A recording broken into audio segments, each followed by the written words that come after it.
podcast is brought to you by LMU Munich. Good morning, everyone. Right, so I'm going to be talking about one of my favorite topics here, has been for a long time. But before I start, let me just give you a little bit of an explanation of the title. So if you look in the dictionary for the word informatics, then you will find, at least in some dictionaries, that it is the science of processing data for storage and retrieval. And so that maybe gives away that you might not get a quite balanced view of the problem, in that I certainly am of the opinion and that black holes, in fact, will store the information that goes into them, and that in principle it can be retrieved. Although in practice that might be a tricky proposition. All right. So I wrote the outline here for the lectures. Now, as always, one starts optimistic, but I think, so what I'll do is I'll start with some motivation. I will then go and just to establish some notation, I will do some classical black hole, describe some classical black holes. I will then move on to sort of a very sketchy introduction to quantum field theory and curved spacetime that mostly is intended to lead into a discussion of the Hawking effect. And then in lecture 2, I want to then follow up on that, think about the back reaction to the Hawking radiation, discuss the evolution of black holes. That will lead us naturally into posing the information paradox, Hawking's information paradox, and then I will list and discuss to various degrees some of the main proposed resolutions. This problem has been around for a long time, so there are many ideas have been put forward, so I will certainly not cover all of them. I will briefly touch on some input from ADS-CFT, and then I will discuss sort of my own main contribution to this, which goes usually under the words of black hole complementarity. Now, in the unlikely event that I actually stick to this plan and finish these topics, then for lecture 3, I figured I would tell you talk about some black hole thermodynamics, particularly in the Euclidean formulation. That allows a very efficient and nice discussion of the Unruh effect, and which then at the end we can use to learn something about black holes in ADS spacetime in particular the large ADS black holes that are of interest in gauge gravity duality. Okay, but first for some motivation. So quantum information theory has become ever more important for understanding quantum aspects of gravitation. Now, some people would even go so far as to say that quantum gravity is quantum information theory. In fact, my old friend Lenny Susskind will tell you that classical gravity is also quantum information theory. And so it seems clear that a deeper understanding of quantum entanglement, emerging concepts like quantum complexity, are going to be important for future developments in this area. And black holes have been at the center of this story from the start. The Hawking effect and black hole evaporations really are providing us with a unique window onto quantum gravity, in the sense that here's a system where gravitational effects are manifestly important. They're seldom more important than in the context of black holes. And yet, quantum effects are also important because that's where the effect is coming from. And we don't have so many systems like that. Now,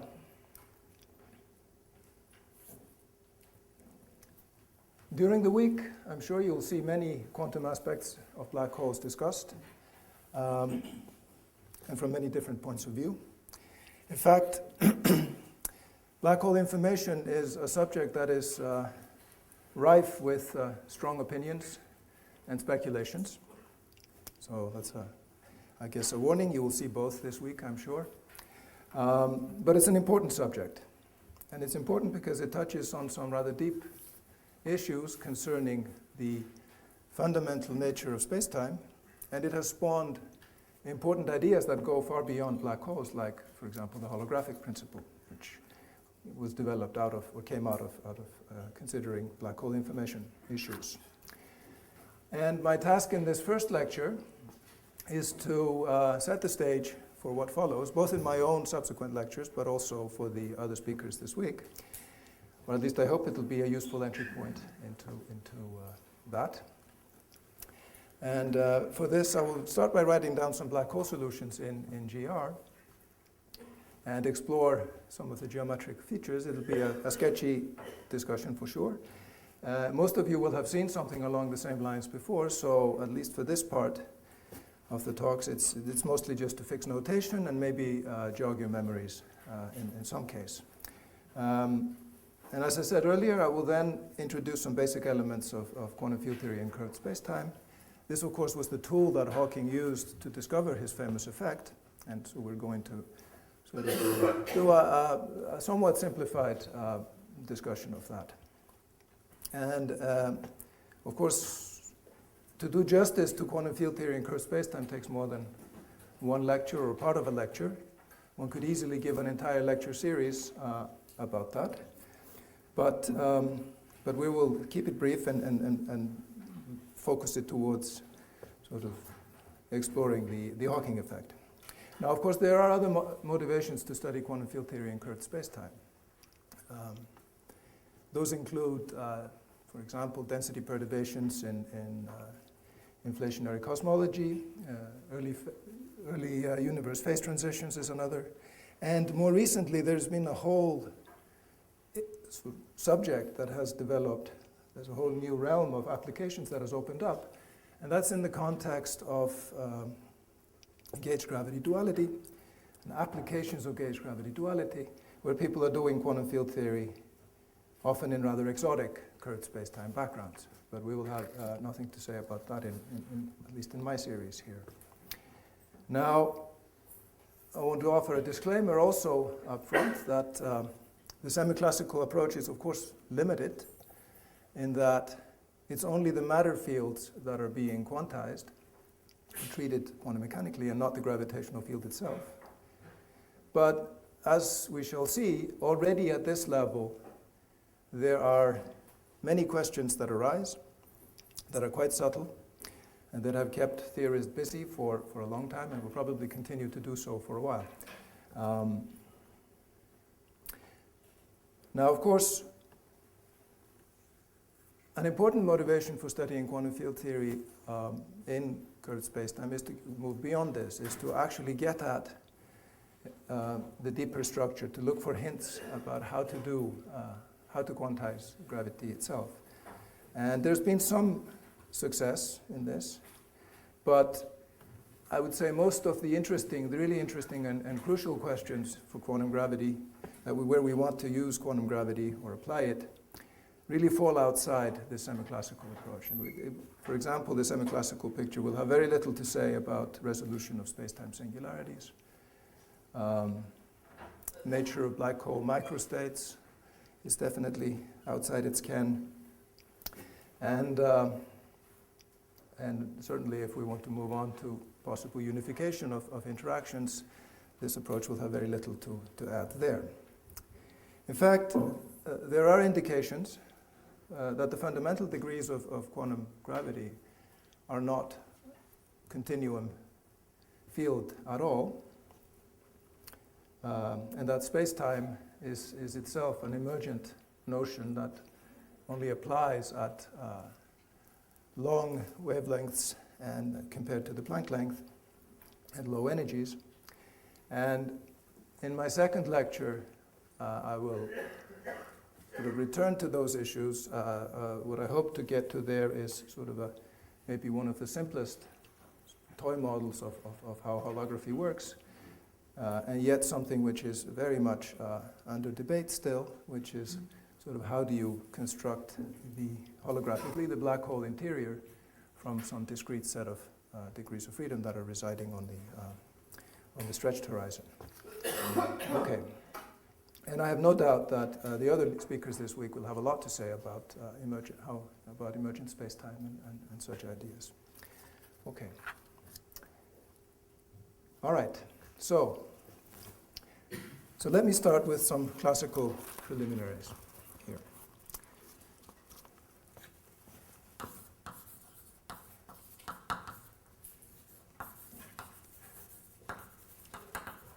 So we're going to be discussing black hole solutions. But for that we need equations. And so I will write down an action for a space-time metric.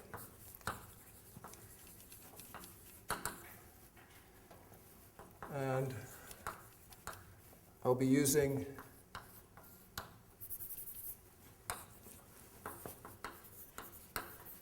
signature plus minus for throughout here. And so the action has a familiar form. It is the usual Einstein-Hilbert action. Presumably there will be some matter action. If and when we get to discussing black hole thermodynamics, it will be useful to add in gauge fields. So we might have Maxwell. And there can also be higher order terms,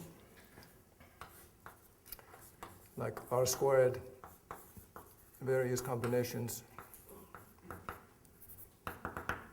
and so on. And for the most part, in this talk, I will be focusing on just the leading piece here. And that's given by the following simple form.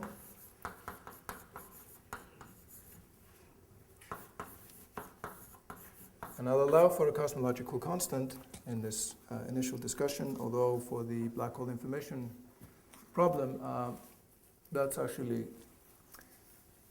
I'll formulate that in asymptotically flat space-time. There are analogs of it that can be formulated in asymptotically ADS space-time, and I believe Kyriakos Dodimas is going to talk about that in his lectures. So I think I will not have too much to say about that. Okay. Now, one could, of course, formulate this in any number of dimensions, but we're going to stick with d equals 4. And in that case, kappa has dimensions of length. This is just the Newton's constant.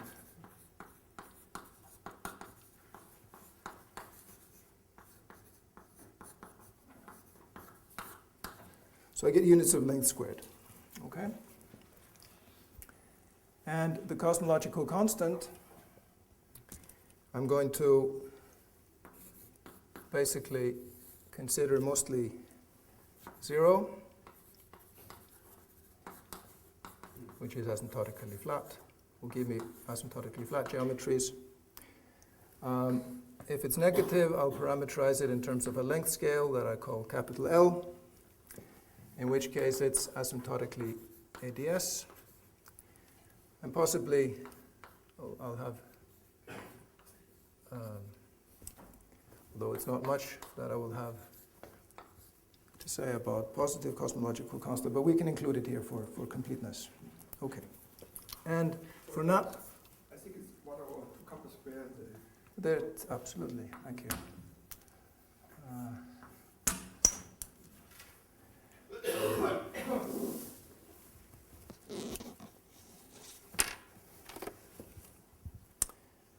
And I'll leave the matter unspecified for now.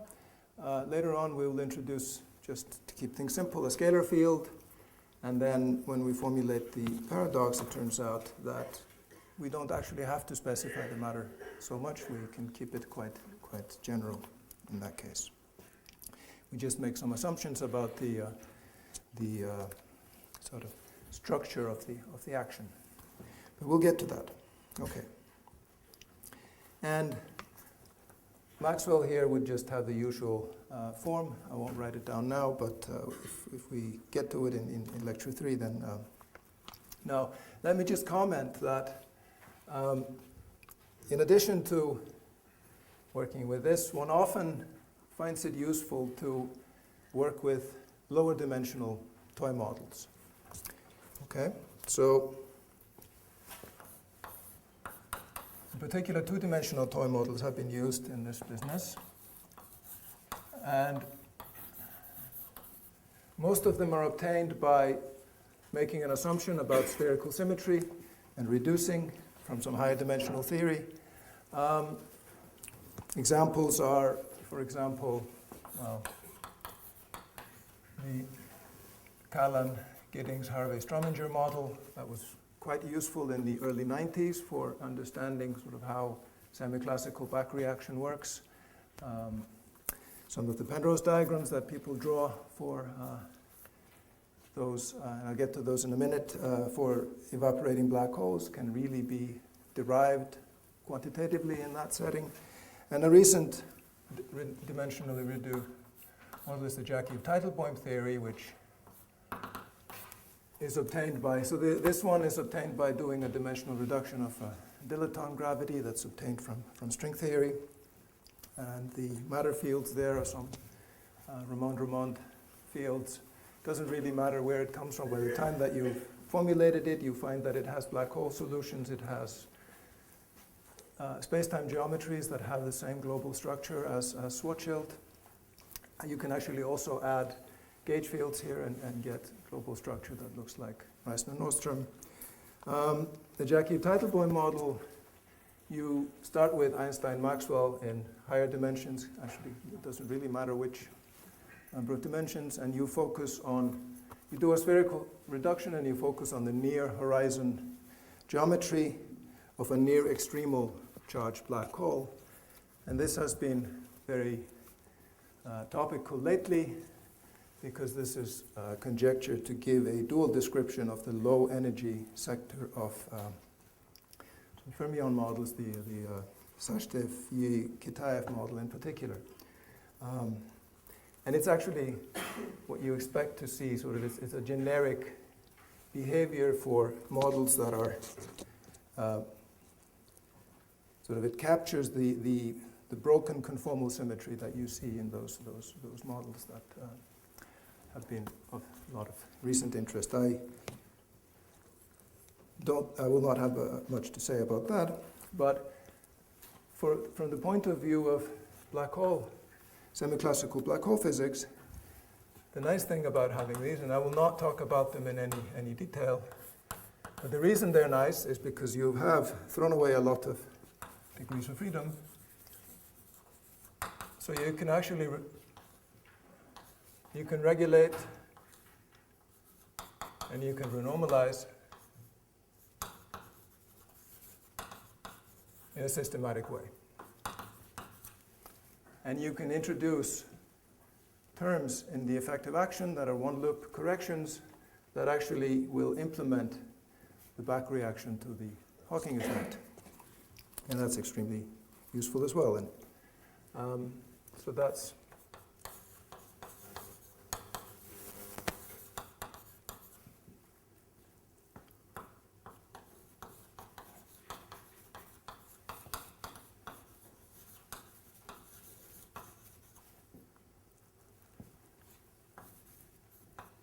this can be done in a systematic way.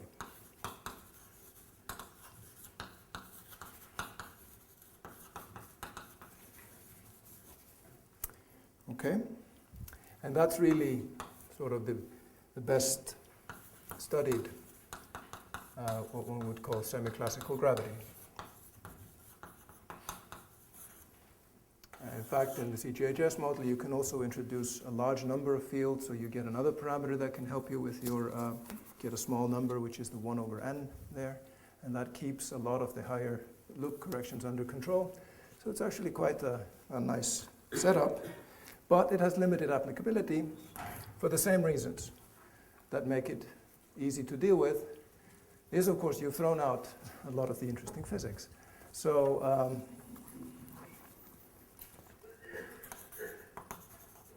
in particular, you've thrown out all the local propagating modes of the gravitational field by doing this.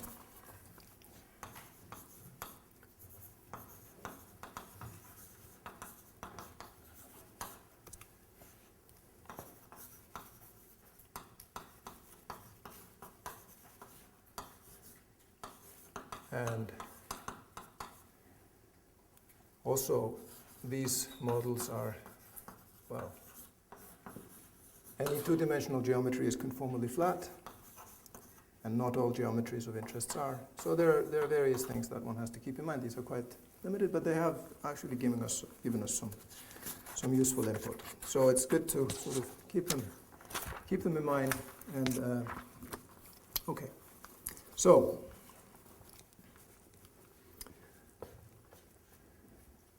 now let's talk about some solutions to the equations of motion that follow from this. And as I said, we're going to leave matter out of it for the time being, so we're going to look at the vacuum Einstein equations.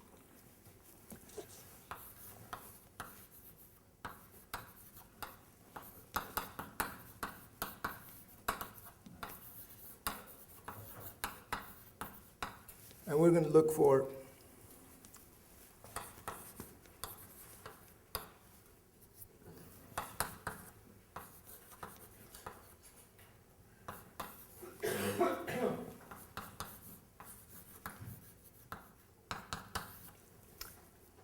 impose symmetries. I'm going to look for spherically symmetric solutions and static solutions for now. These can easily be generalized to stationary solutions. One can add rotation if one wants. It doesn't really add anything to the... it's not helpful for studying the setting up the information problem, but again, when one goes to black hole thermodynamics, it can be useful to have rotation involved as well. So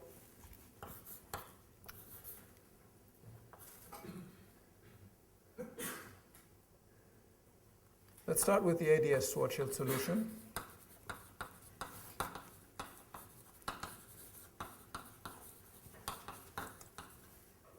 Remember, that's the one that has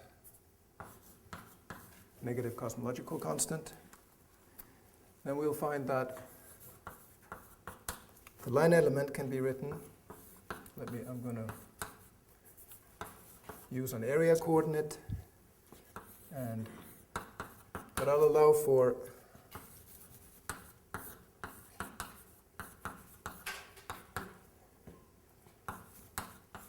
different topologies for the transverse geometry. And so one just plugs an ansatz of this form into these equations. One will find that solution looks like this. So one parameter family of solutions that we're going to label by an M, which will turn out to be the mass of the black hole.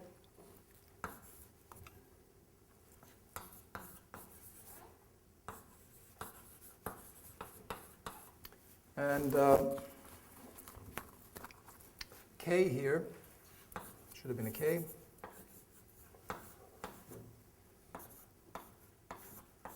K can be 1, can be 0, and can be minus 1. And it's the same K as the one I have over here. So this guy is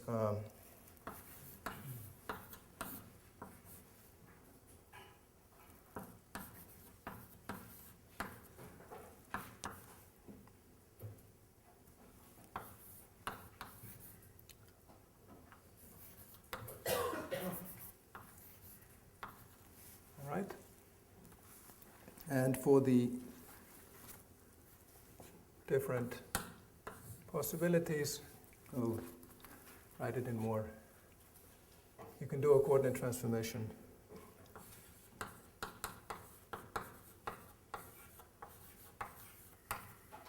This is k greater than, this is k equals 1.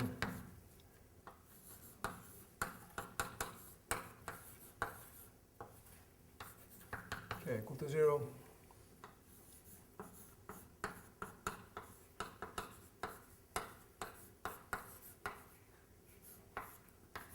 K equals -1. Okay?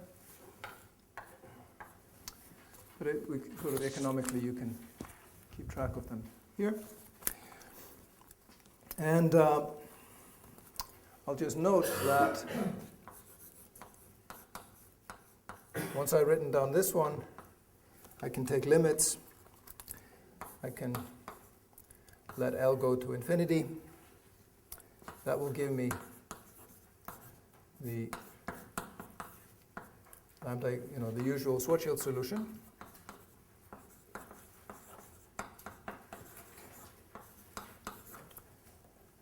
And if I continue capital L to I lowercase l, then that gives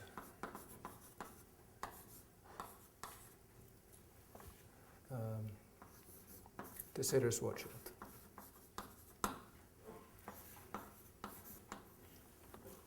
All right. So I think I'll just use this. Stick with just using one board.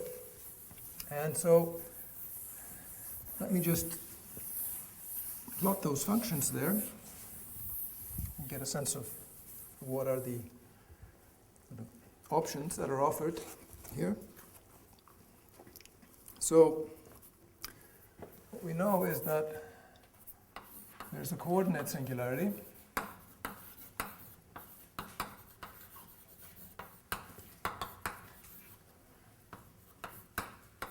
At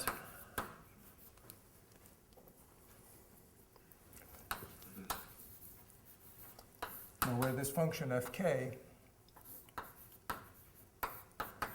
vanishes. Okay, if you have a 0, in that expression for dsk squared, is that supposed to be k instead of k squared? Yes. K squared. Yes. Thank you. Yes. That should have been a k.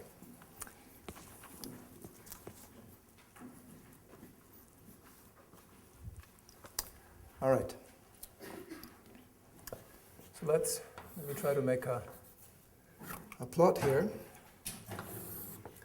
So I'm going to plot f1 of r as a function of r. And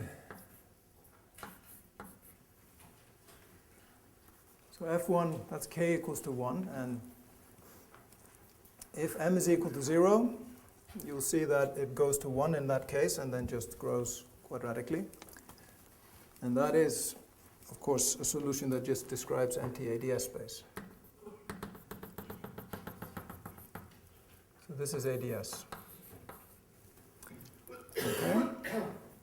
Now, as soon as you have a non-vanishing m and a positive one, if it's negative, of course, you're going to have a naked singularity. But for a positive one, you're going to find that, let's see, you basically, well, if k is 1, but you have a positive cosmological constant, then this term will flip sign under this here, and you will find that it goes quadratically down. That's the de Sitter geometry.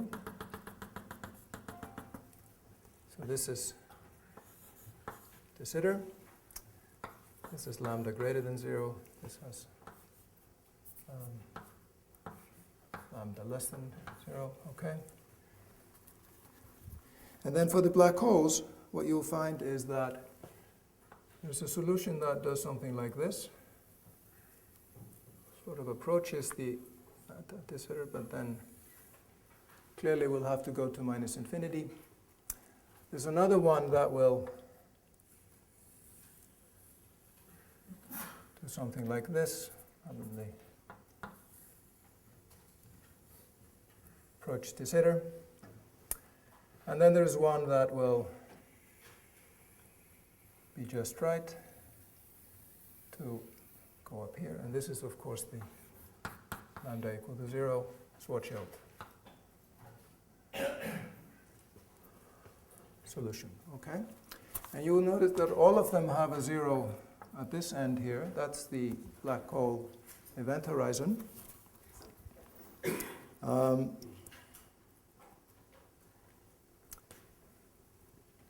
then in the de Sitter case, there's a second 0 further out, and that is the cosmological horizon of the de Sitter space. That's going to be there.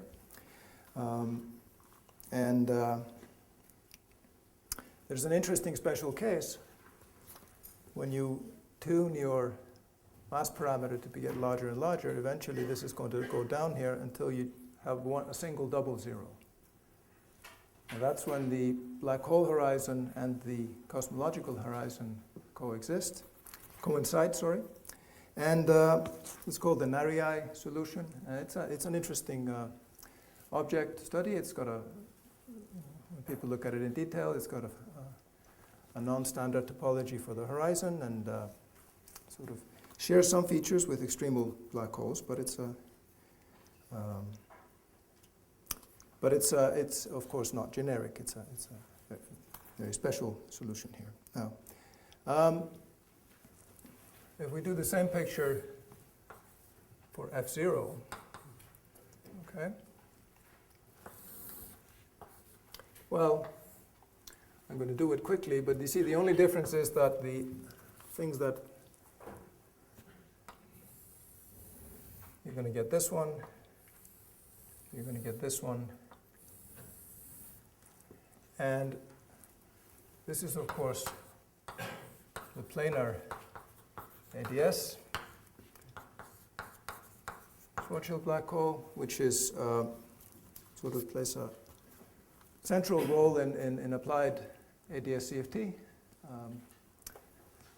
where you assume that you have a planar horizon. This is what you use to model quantum critical systems. The reason you don't find k equal to 0 in the textbooks is because many of the textbooks were, at least when I was a student, the textbooks didn't bother with cosmological constant, because we all knew that when we grew up, if we were really wildly successful, we would prove that the cosmological constant was 0. Right, and you'd have it made. Now you guys have a much harder problem, because you have to show that it's not natural value, but it's not 0. You have to show that it's 10 to the minus 120.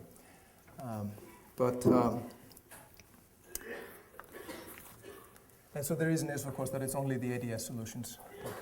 Okay, and I will leave the k equals minus 1, but it's the same there, that it's only the ADS that has a hyperbolic black hole solution there. Okay. So next thing one does is to, since this is a coordinate singularity, and we know that by, for example, if you take the Schwarzschild solution, and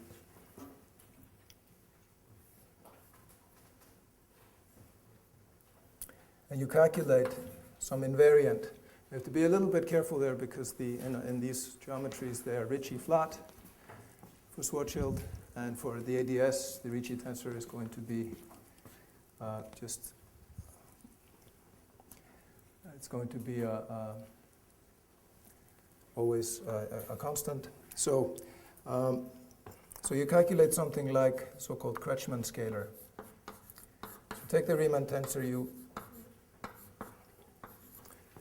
now this will pick up, it's at least an indicator of the curvature. It's an invariant, it's a scalar. And if you calculate this for Schwarzschild, you get something like, if I remember correctly, 48 m squared over r to the 6. I think that's right. In particular,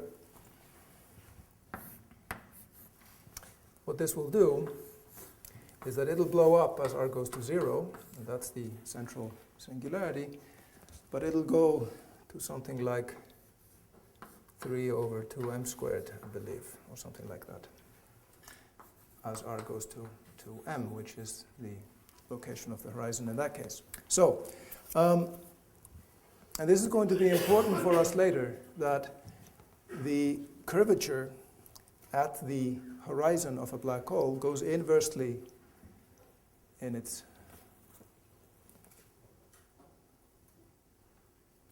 this can't be right. This must be a fourth here. Okay? So it goes like an inverse power of the black hole mass. So in particular, if you make the black hole very massive, the curvature is quite small. This is why you feel justified in using effective field theory, as we will do when we formulate the information paradox. Effective field theory should be give a very good approximation, good description of the physics, as long as you're away from strong space-time curvature. And so what this first of all tells us is that this indeed is a coordinate singularity. There should be no problem extending the geometry through it, and that's what I'll do in a minute. But it also tells us this, that the larger the black hole, the flatter its surface. Now, of course, that's familiar to us from, our own existence. I believe there are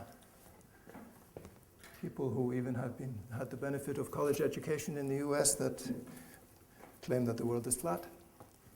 And I guess that just means that it tells us that the world is quite big.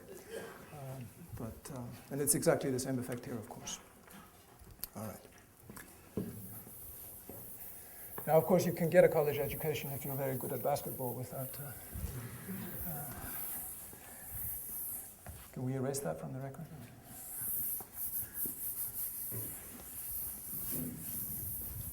All right. So, let's extend these space-time. So I'm going to do I'll very briefly talk about the so-called Kruskal-Zakaras extension.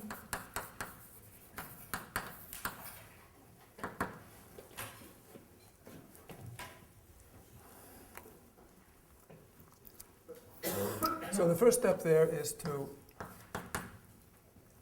do a coordinate transformation to a coordinate that makes the radial part of the metric conformal. Now, we know we can always do that because this is just a two-dimensional metric, and those are always conformal. And then we have here, and of course, and what we have in mind here then is that however we do this transformation, that here R is to be viewed now as a function, of course, of the new coordinate. And this coordinate is called the torus coordinate.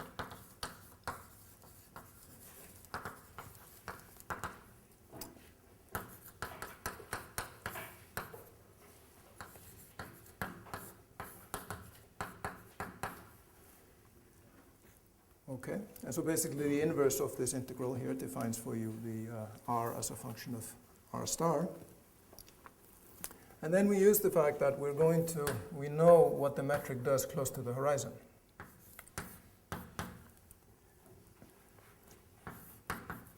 Let me dispense with the subscript here.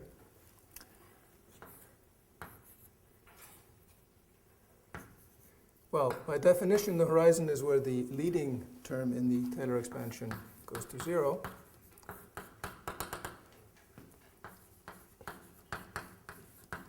So we know that it has and I'm going to assume that my metric has a single pole, that it's not as it does in these cases here, except for the Nari solution. You have to, so of course, think about this again. If you do charged black holes, if you add Maxwell field, then of course there can be double zeros. Those are interesting. Those are the extremal black holes.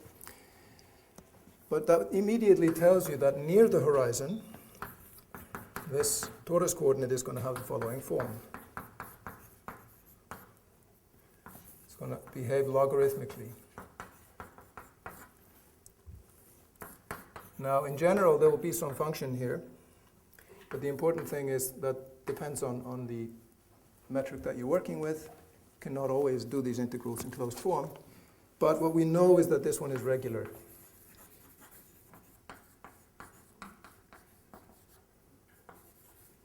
And this is, of course, is the, so this one is regular at. So the divergence comes entirely from this term.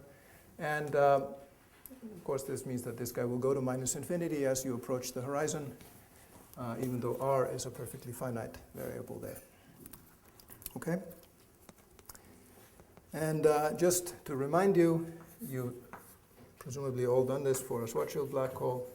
So my point here is simply that it always works the same way for all of these guys to leading order.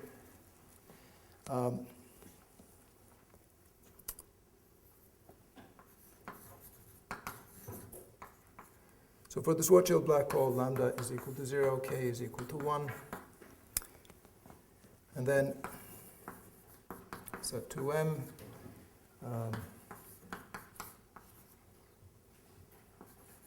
Is actually the inverse, 1 over 2m.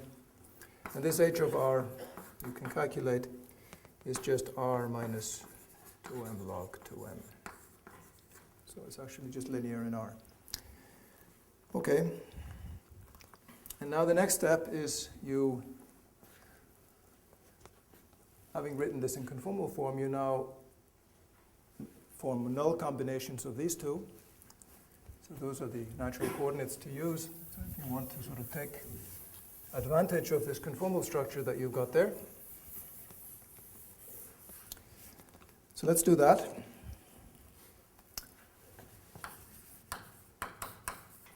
So we're going to write lowercase v. We're going to introduce uppercase variables in a minute as t plus r star, and a lowercase u is t minus r star. Okay? So this means that the near horizon metric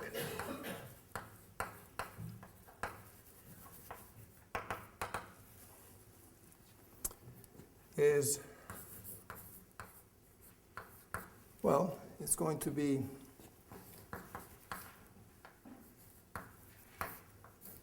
we use that leading term in the expansion.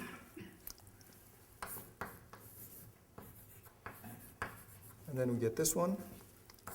And of course, near the horizon, this will just go to a constant. But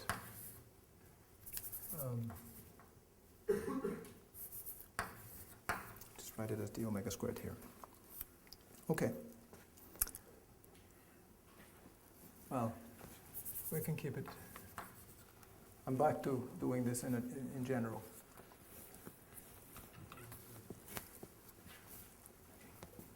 So this was just an example that we can refer back to, because that's sort of, we should see that the formula is reduced to the things that are familiar. Okay. Now, I can just write this immediately as there's a convention to introduce the variable xi, which is just half f prime rh. This is called the surface gravity.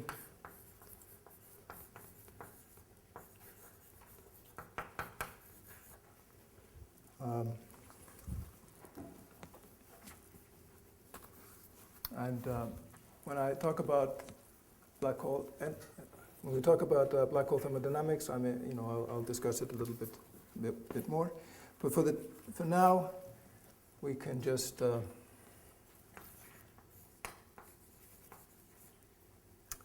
follow this convention that take this combination here, and then we can write this as 2xi. This factor here I can write as e to the minus xi, 2xi times h of rh.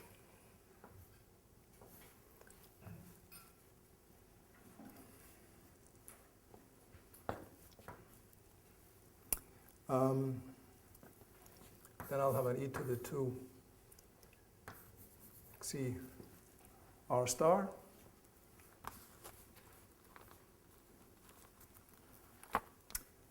And that comes from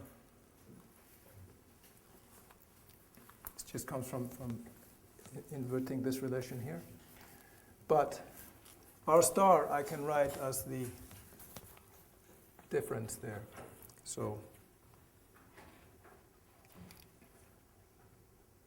I can actually write this as C times V minus U. Okay?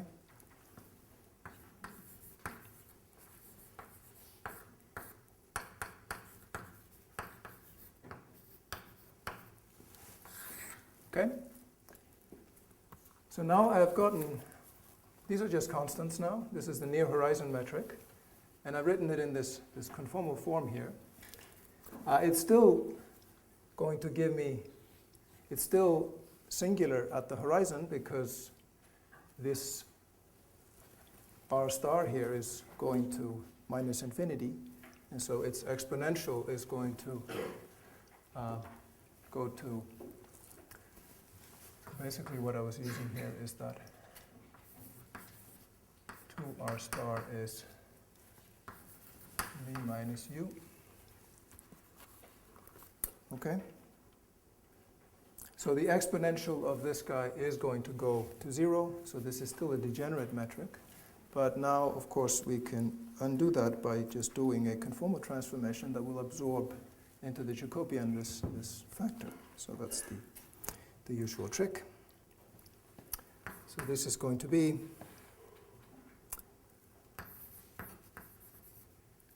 turns out this goes to 2 over xi.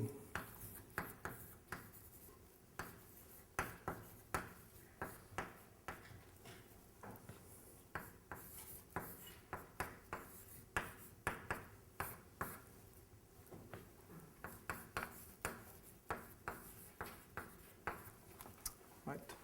Now I just have a constant times what's manifestly a flat metric there. And that's as expected if you have no singularity at the horizon, if it's a point where, even though you have finite curvature, of course, if you go close enough to the horizon, you should just reduce to flat space. That's basically the equivalence principle at work. Okay. Now, these variables v are defined as follow. These are called the Kruskal coordinates. And u is minus e to the minus cu. So these are called null Kruskal coordinates.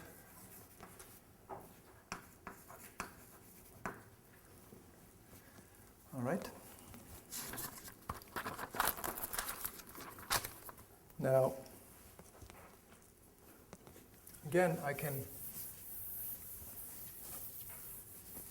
actually do better than this for a Schwarzschild black hole. There, the integral for the torus coordinate, this can of course be done in closed form. So I have an exact answer for these. And so, again, for Schwarzschild,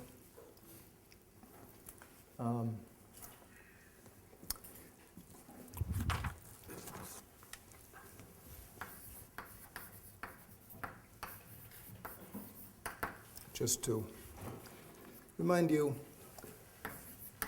there R star is R plus 2m log R over 2m minus 1. Sort of of course, you can always add a constant to it just by adjusting the lower limit of the integration, but so this is the convention that people usually use. And for this one, the metric in Kruskal coordinates can actually be written as in closed form. R here is, of course, a function of u and v now.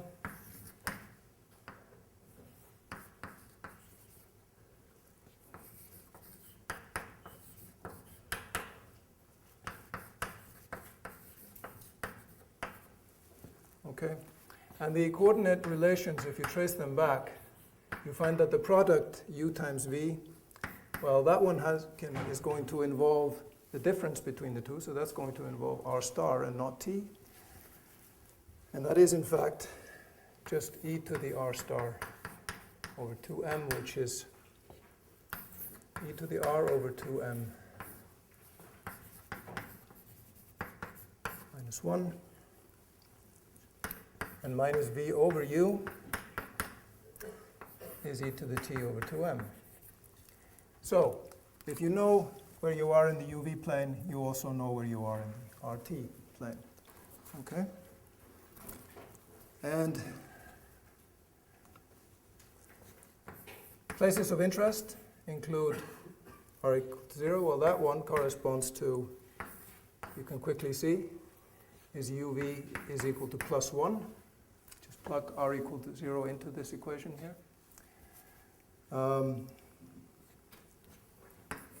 The horizon, r equal to 2m, well, that's where uv is equal to 0. So that means either u or v is equal to 0, so that's just the coordinate axes. And that leads us to draw a diagram that we're going to use when we discuss the Hawking effect, which is called the Kruskal diagram.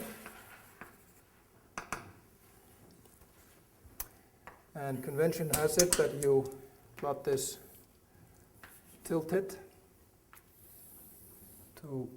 so that time will run basically vertically in the diagram. Null directions are, if you look at this metric, are going to be 45-degree lines. So it's very easy to see causal relationships in diagrams like these. And then what we said is that uv equal to 1. So this is u here. This is v. uv equal to 1 is this one here. So this is r equal to 0 for Schwarzschild. R equals 2m. Well, in this diagram is this curve here, but also this one here. And then lines of constant Schwarzschild r are hyperbolas out here. Lines of constant t are straight lines. So this is constant t. And our original Schwarzschild coordinate system only covers this quarter of the diagram, but the UV coordinates are just limited by, well, there is the singularity here, so the product UV has to be less than 1, but otherwise this is unrestricted. Okay. So this is called the maximally extended Schwarzschild.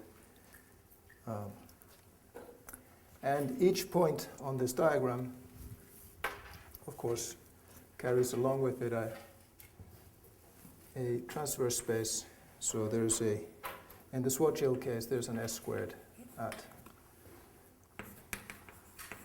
T and R here, each one of these. Okay. And once we have that diagram, we can easily now use the conformal properties here. And we're going to find that.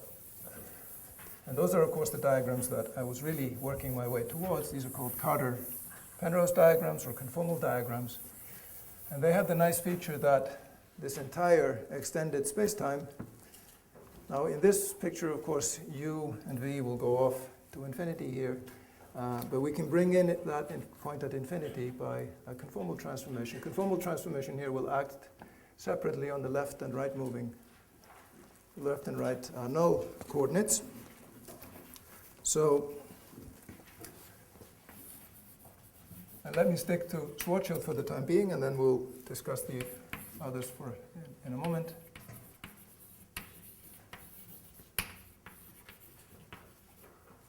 This is also called a conformal diagram.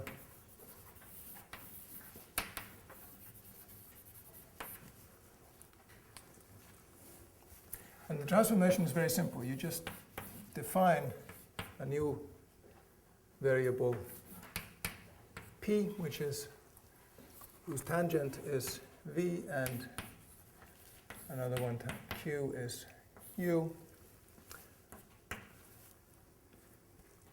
And then you'll find that on a similar diagram, I'm going to test my drawing abilities here. But this is the q-axis, this is the p-axis, there will be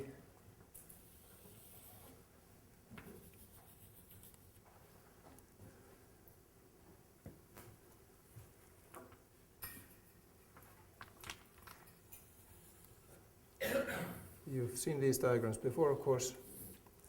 I guess one point that it's nice to remind ourselves of is that these are not just pretty pictures, they're actually mathematically meaningful here. We know the explicit coordinate transformations that take us all the way back to the Schwarzschild coordinates. Okay?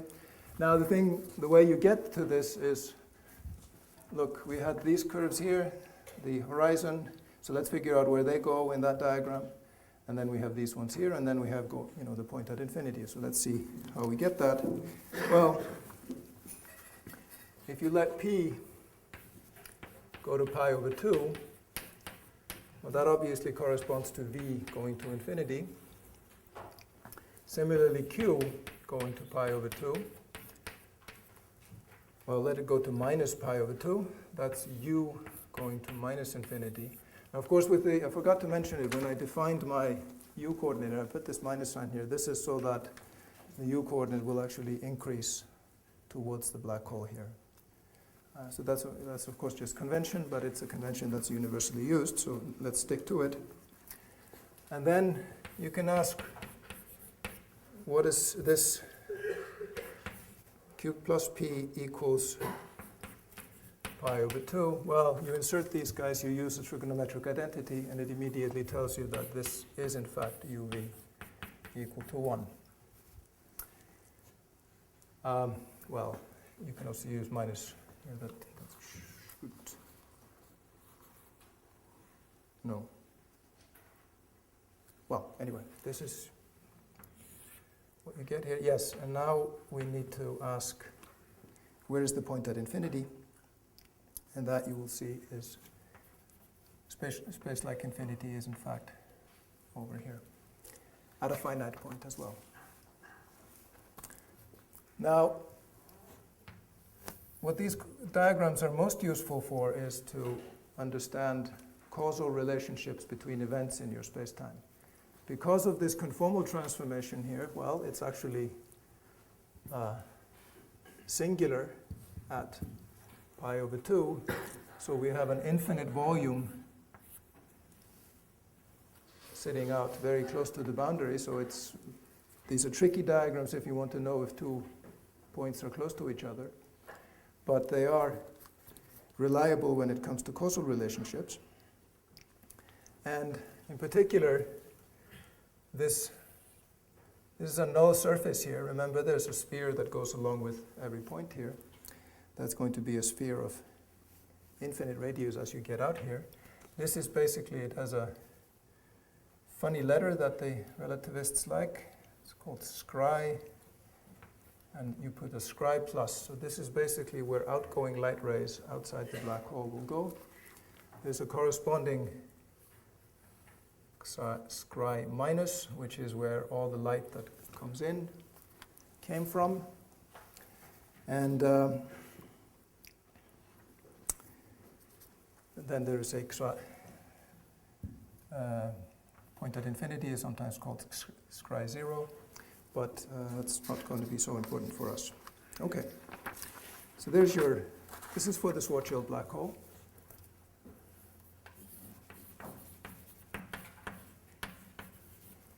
Now if you want to do ADS Schwarzschild,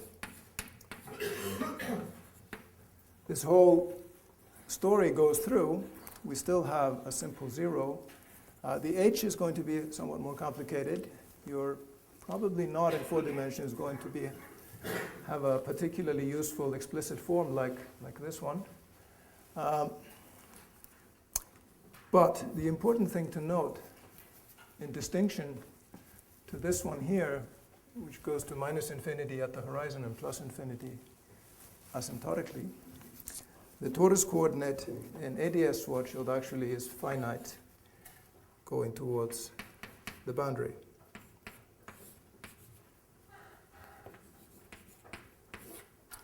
And this, of course, is very important when you're doing gauge gravity duality. This is finite when you let R go to infinity. All right? So this means that there's a boundary at finite of U and V. Okay?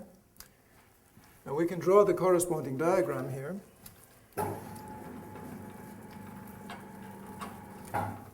And I'm just going to draw it in freehand.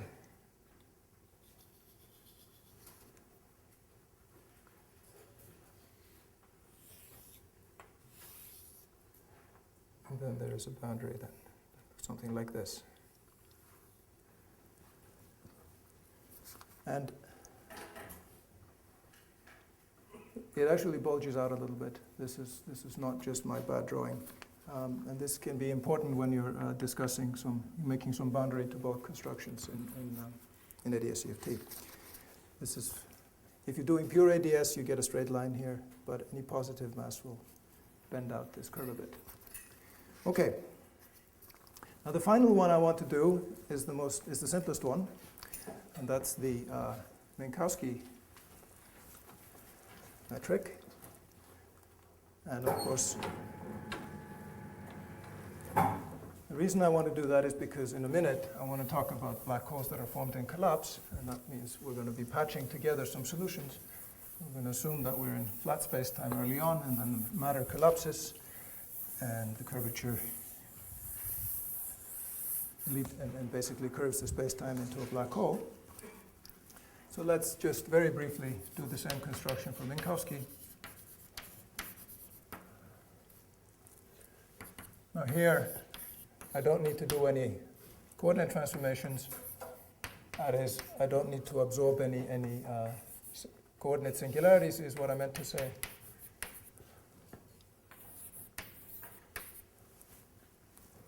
I can immediately just write this as dv du.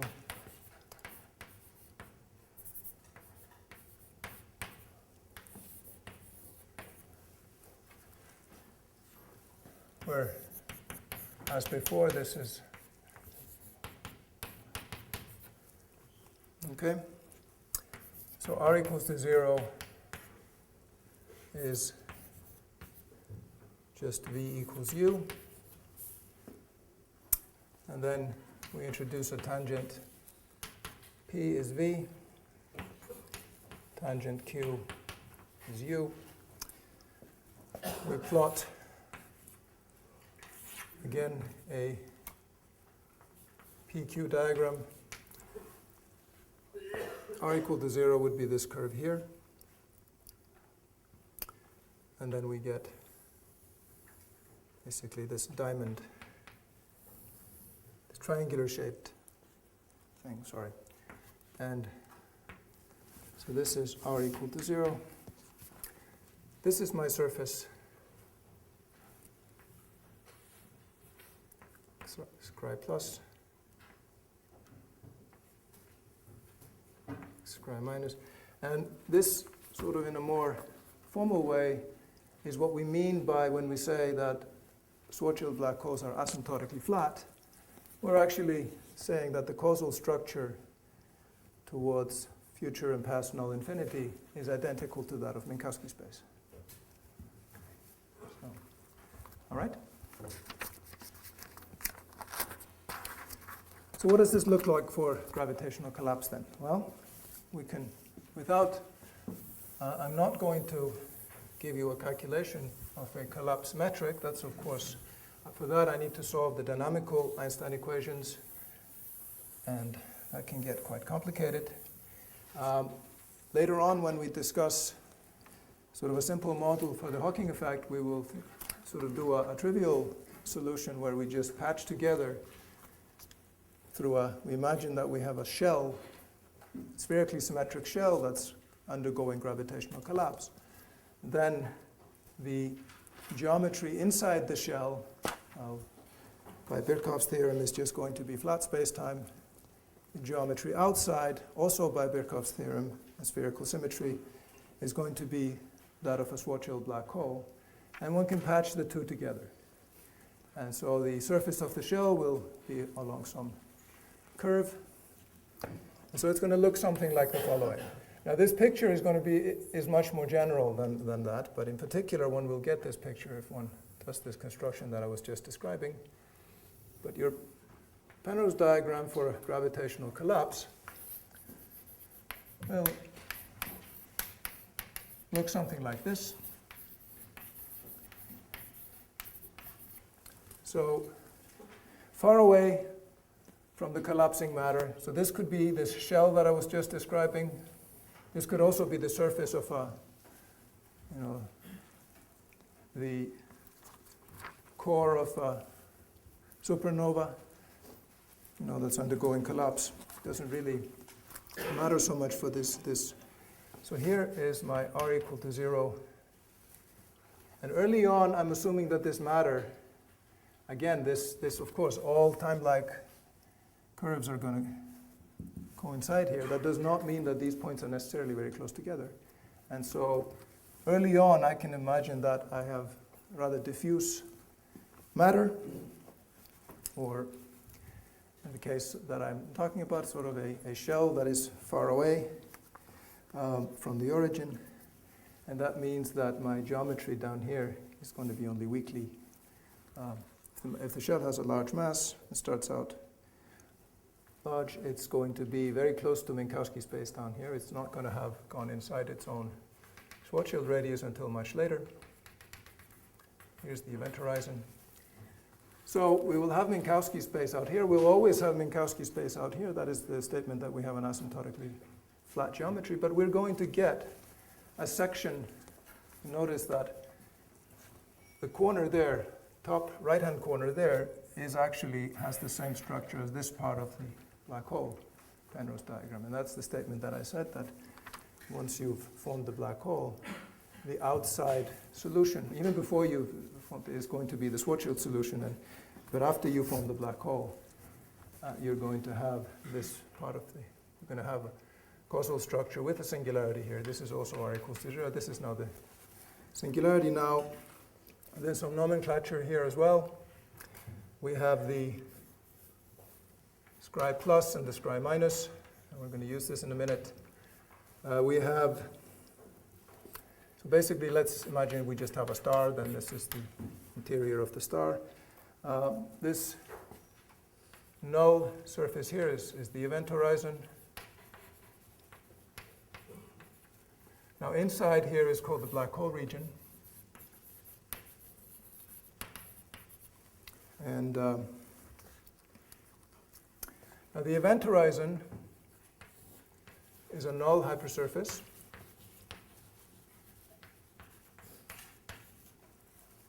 And points on it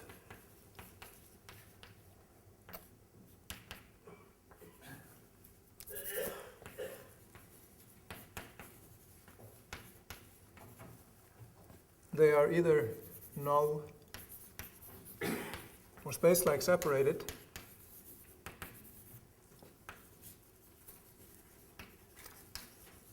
But there are no points on the event horizon that are actually causally connected, that is, have a time-like separation.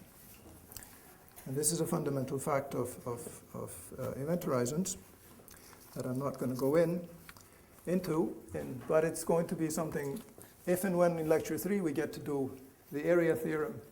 This is going to be a crucial input into proving the area theorem, or sketching the proof of the area theorem. Okay, now, this black hole region is by definition, and this is sort of a more general definition than what I've been drawing here, is always just a complement of the causal past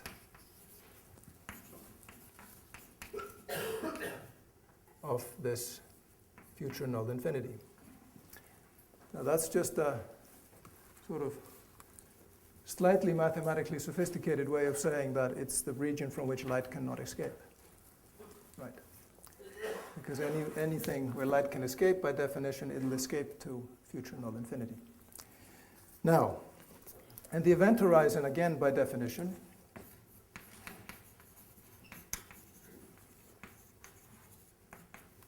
is just the boundary of the black hole region.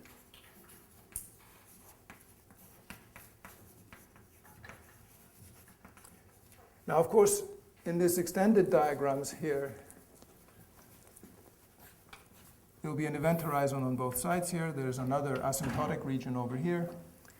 Now, especially when you get down to ADS-CFT, that's extremely useful often to phrase your discussion here. For example, if you're doing quantum field theory on anti-de Sitter spacetime, it's quite common to define the quantum field theory on the fully extended geometry and then trace over the degrees of freedom that are on one side or the other. Because an important feature of all of these is that, at least classically, observers over here are not in causal contact with any observers over here. They can be in causal contact to things inside here or even back here. Although, of course, this region here, unless you've had a black hole that's been around forever, and at least in our universe that's unlikely since the universe hasn't been around forever, you want to actually, if you want to do physics with these things, you want to do some construction like this. That is, you're more interested in black holes that actually form from non-singular initial data. And in that case, there is only one side, and but that doesn't mean that it can't be extremely useful mathematically to study these configurations here. In particular, because when we start talking about black hole evaporation, and including the back reaction here, then this picture will change. I'll draw the new picture in a moment. But it'll change very slowly. For a large black hole, the Hawking effect is a very, very gradual effect. And therefore, if you're interested in processes that are on time scales that are short compared to the black hole lifetime, and you are often interested in that. For example, most of my discussion involving the information paradox involves timescales that are shorter than the lifetime. Then it can be an excellent approximation to actually ignore the fact that the geometry is changing and simply work with this eternal geometry. And we will do that. Okay. Now, to get to the Hawking effect,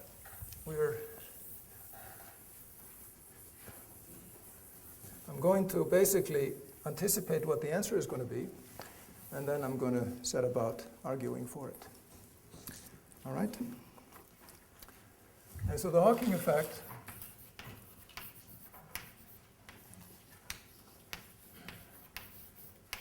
is something you get when you start considering the quantum field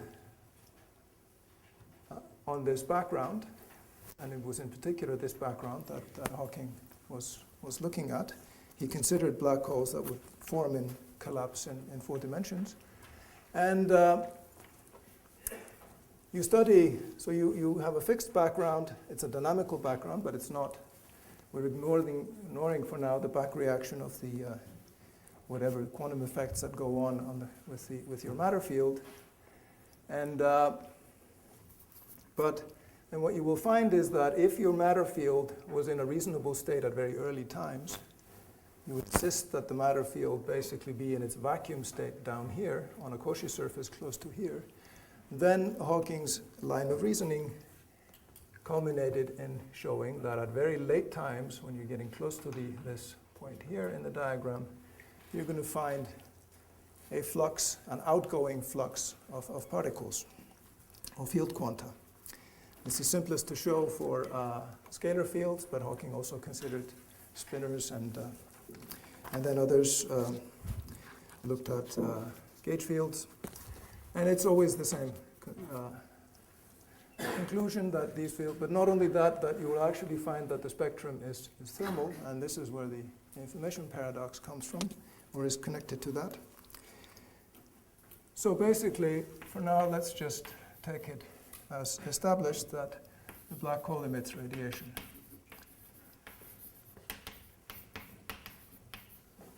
All right? And the back reaction effect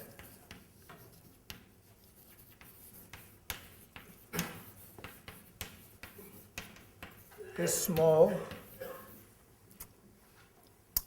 if you start with a large black hole, which in this business means it's large compared to the Planck scale.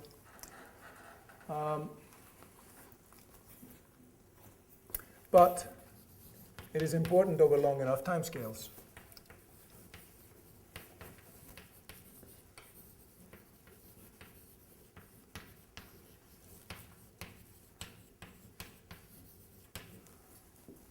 And we'll estimate that scale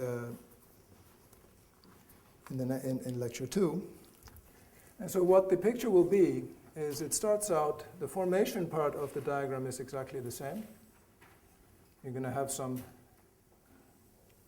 stuff that forms a black hole, whether it's an infalling shell or a and you're going to have an event horizon that does like something like this. You're going to have your asymptotic region, your scry minus. But now the black hole will actually eventually go away. And so the picture becomes like this. So you get a new r equals to 0 region here. You get a r equals to 0 here. There's the singularity. Here's your scry plus, your scry minus. And the radiation is in these diagrams. They squish this direction together, so most of the radiation is coming out very, very close in this diagram to over here. Okay? So there will be this, you'll form this black hole, then a long, long time will go by, time which is actually of order m cubed in Planck units. We'll see that next lecture. But eventually you'll run out of energy. Anything that is emitting, it starts with some finite energy, it's emitting energy at some rate, it will run out. And at that point, and in fact it'll run out very rapidly at the end of it. And this was, in fact, you don't want to be anywhere near when a Schwarzschild black hole finishes. The sort of last, I did this estimate some time ago, I don't remember exactly, but basically the last mountain's worth of mass energy goes by in like I think it's a microsecond or a millisecond. So it goes off with quite a bang. And Hawking, of course, realized this and said, well, unfortunately, the black holes that are being formed by astrophysical processes today, they're actually going to be so long-lived we'll never see this happen. But what if there had been some inhomogeneities early in the universe and you could have formed them with precisely the right mass so that their lifetime would be of order the lifetime of the universe? Well, then they should be popping off here and there. And these would be very distinctive signals. And people have looked at them, haven't found them. At least for theorists, that's an indication of the history of the universe. It's not an indication that that black holes don't evaporate. Anyway. Yeah. Sure. You said, at this point, which is the most interesting point, the back reaction is not anymore small, right? Because the mass approaches the black mass. Absolutely. Yeah. And so you better stay, if you're going to make arguments, and this is what I'll be doing in my second lecture, you have better make sure that your arguments don't rely on anything that's going on very close to the black hole. That's true. And what we'll find is that we will still lead ourselves into contradictions without ever going very close to it. And the logic is roughly as follows. You can have a black hole, if it starts, if we agree that a black hole of a certain mass is very large, so that we wouldn't be worried about what's going on here in that case, we just start with 100 times or 1,000,000 times or parametrically larger black holes to begin with. Then we can follow the evolution of that black hole until it has emitted all but the last black hole. And you still have a large black hole left behind. But in the bookkeeping for the quantum information that we're going to do, you'll find that the initial black hole has lost, according to Hawking, a vast majority of it. It's just a tiny fraction that's left.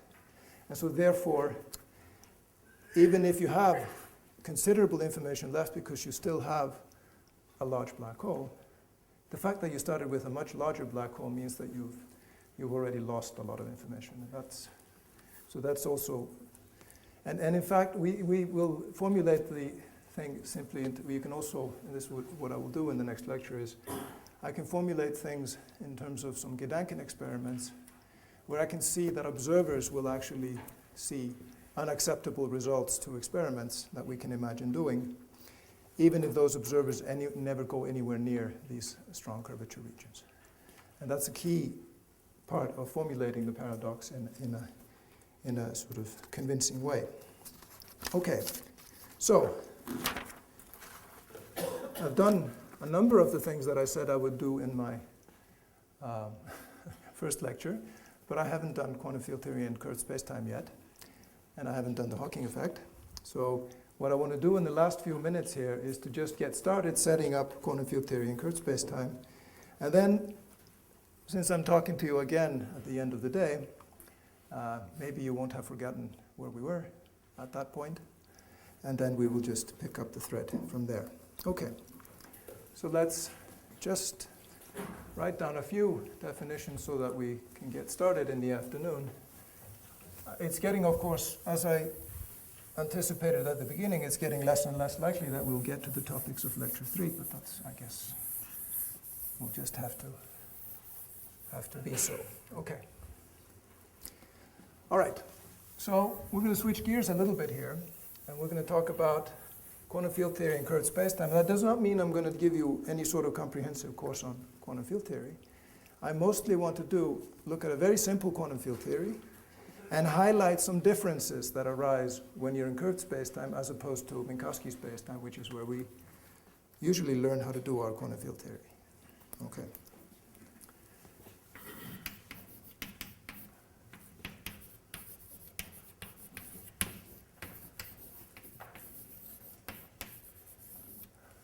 All right.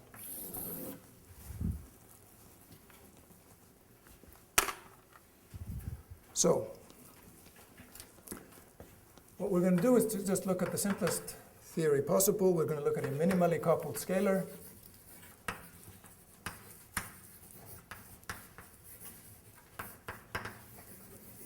All right. We'll call it phi. We're going to make it real valued on our spacetime. And we're going to give it an action. That's basically a statement that we're on some spacetime manifold. I'm still going to be in 4 dimensions.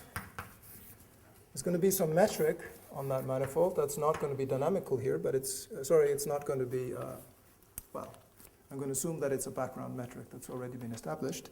I'm not going to take into account any sort of back reaction on it. And so I'll have a standard Klein-Gordon type action here. Now, I could add, if I want to do conformal coupling, I would add something like 1/6 r phi squared.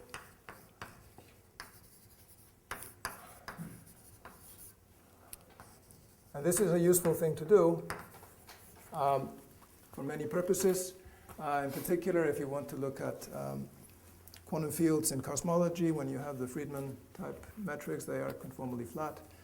And then a field like this, if you make it massless, will in fact have the combined action of this with the gravitational action is going to have some nice features. This is even also useful often when people, for example, are studying renormalization of the stress tensor in Schwarzschild black backgrounds. This is landmark work done by Candelas in the 70s. He also used a conformally coupled field to simplify some of his calculations. But we're not going to do that here. We're simply going to look at the Klein-Gordon equation.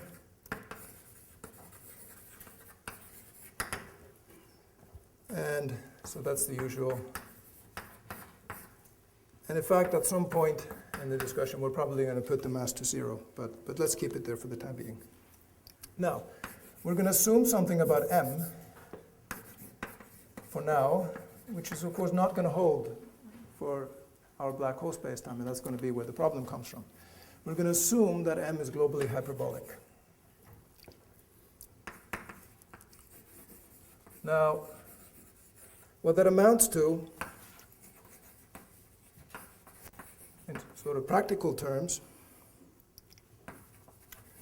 is that you can foliate it by some collection of Cauchy surfaces.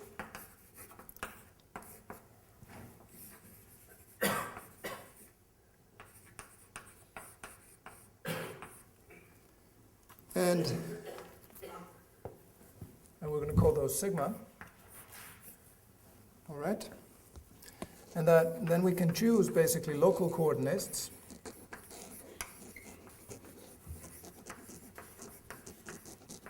we're going to have a time coordinate, and we're going to have some spatial coordinates, which I'll just indicate with a vector there.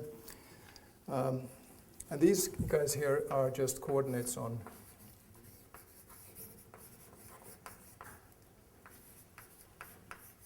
sigma.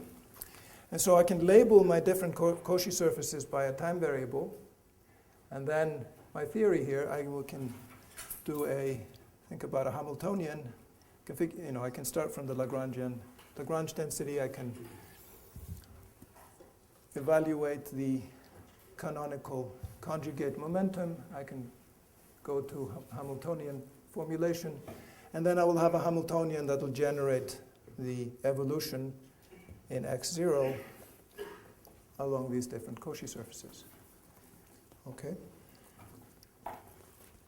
So let's do that. So basically I have a Lagrangian. A Lagrangian density, of course, which involves the metric.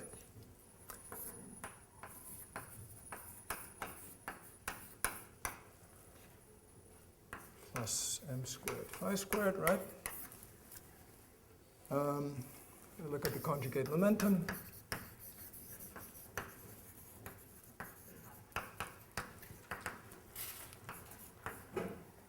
So pi is going to be dl d0 phi, where 0 refers to that time variable. And so that's going to be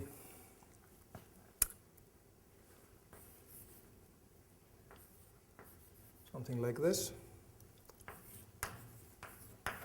d mu phi. And I can write that as minus square root of h n mu d mu phi, where hij is a 3 metric. Is the induced metric on sigma, and n mu is a future directed unit normal.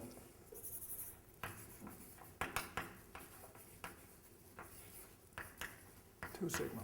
So it's roughly a unit vector that in the X0 direction locally. And if I do this, I can define an inner product.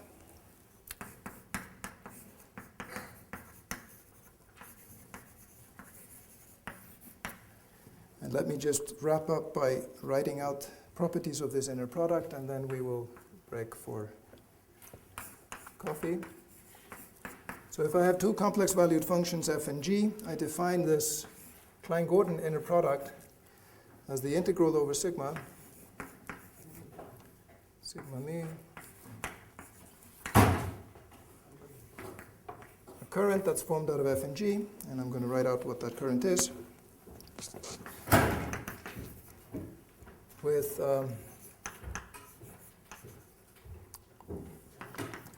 so the integration measure is as follows. So this is just a combination that appeared up here. And then the current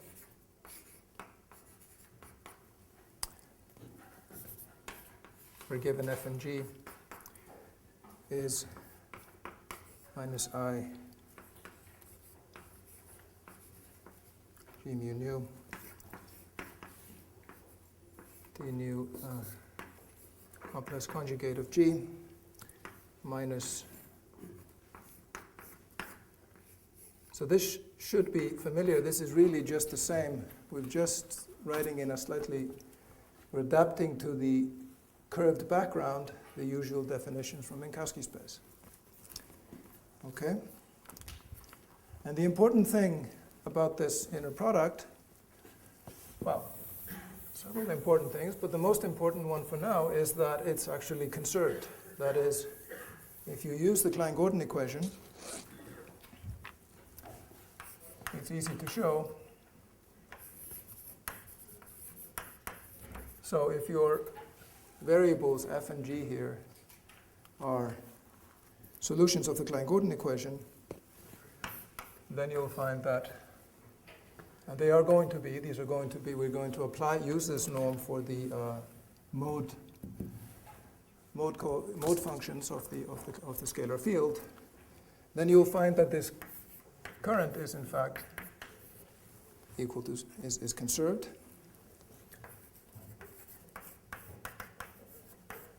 And so this is independent of FZero. Or in other words, it's independent of your choice of sigma, where actually along in the evolution you choose to do this, you evaluate this. So when we start doing the field theory, these are usually called overlap integrals, and we're going to be interested in the overlap integral between different modes.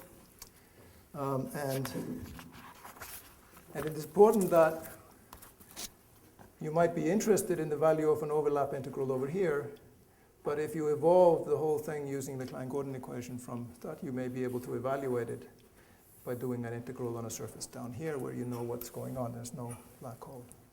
And so that is how we were going to get at the Hawking effect. Let me just, very last thing I want to do is that one can check the following. And I'll leave that as an exercise for you. That if you have an inner product between M and G and take its complex, it's on the one hand equal to minus the inner product of the complex conjugates, and it's also equal to the inner product with the two in reverse order. So it tells us immediately that FF star is equal to 0, and therefore the Klein-Gordon product is not positive definite.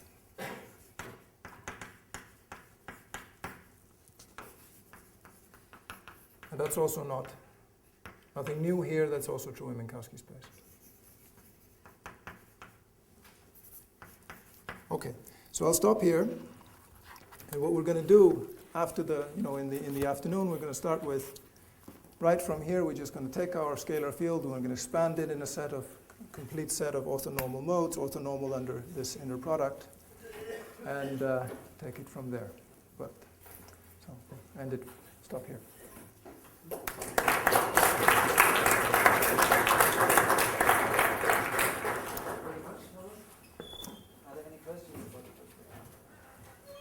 I guess I forgot to mention, it was sort of obvious, that of course, ask questions as we go along. It's good if you correct when I write something manifestly wrong on the board, but you should also stop me if you're suspicious. And you will have more reason to be suspicious as we go along or go on. But, all right. What is the anti-Casita analog of the collapsing shell forming a black hole? Well, you can construct solutions, like the simplest ones are when you have an infalling null shell, like Vedia solutions. You can do this patching construction. What their physical meaning is, on the other hand, not so clear, because in an asymptotically flat geometry, you can have matter that's arbitrarily far away from, and it's weakly gravitating. Now, this is, of course, not true in anti-de Sitter space. If you look at anti-de Sitter cosmologies, they're not going to sit there.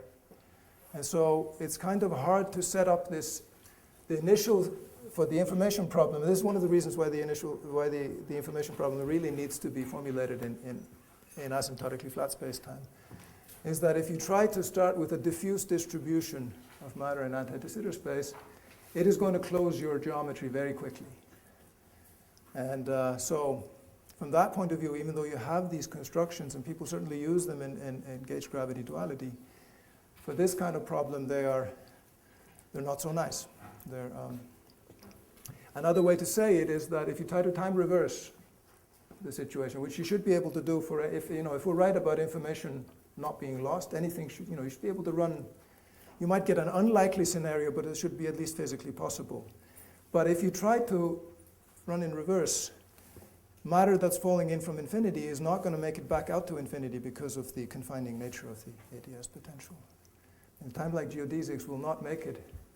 There is no analog of this scribe plus. You just have the time like infinity, but even getting there is certainly for massive matter, the geodesics don't get you there. Null geodesics go out there, but if you actually try to send a photon, it'll get redshifted into oblivion long before it gets to the boundary. So I think you just have to approach this whole story differently in ADS, and I think Kyriakos plans to do that. So just have some coffee, and then we'll sit back and enjoy it.